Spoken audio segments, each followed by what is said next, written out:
Greetings, beloved guests, and welcome. We are so glad you could join us. We have quite the compelling story we would like to share with you today.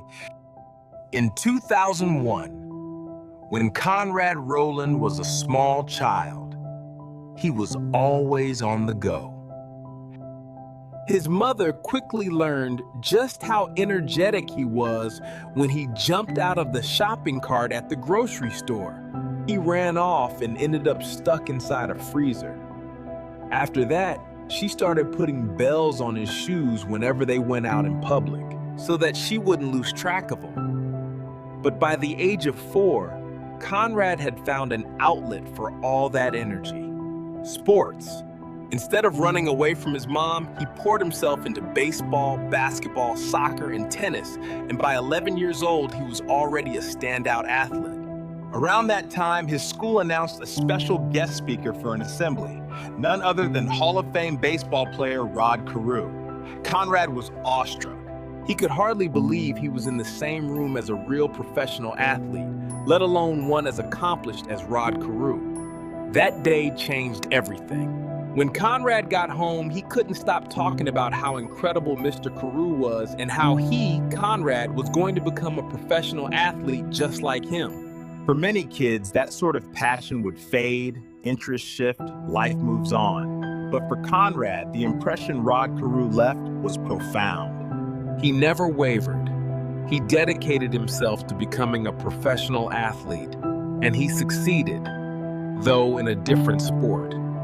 Conrad Rowland became a professional football player in the NFL. In 2012, he started nearly every game for the New York Jets as a tight end. His career was taking off until 2013, when a knee injury sidelined him for nearly 2 years. Even though he worked tirelessly to rehab, teams hesitated to take a chance on him. They worried his knee wouldn't hold up. Still, Conrad trained hard, holding on to hope. In the 2016 offseason, while visiting family in California, Conrad sat at the table one night, filling out a driver's license renewal form. He got to the question, "Do you want to be an organ donor?" He looked up at his mom, Mary, and asked if she was one. She said yes.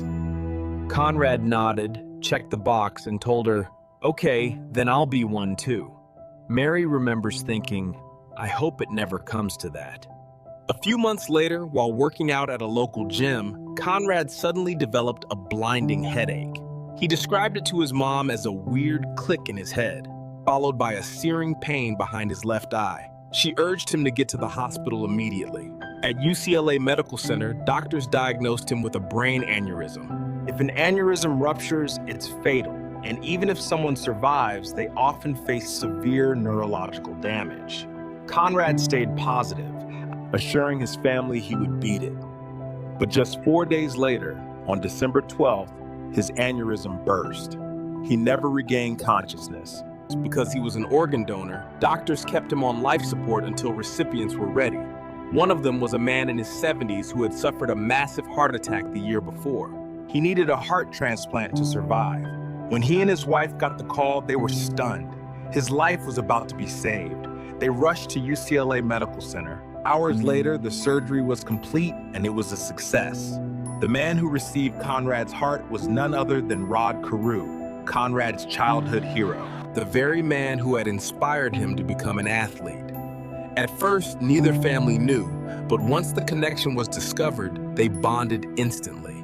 Today, because the Rowlands live only 12 miles from the Carews, Conrad's mother, Mary, has a standing invitation to visit anytime and listen to her son's heart beating in the chest of the man who once inspired him the most.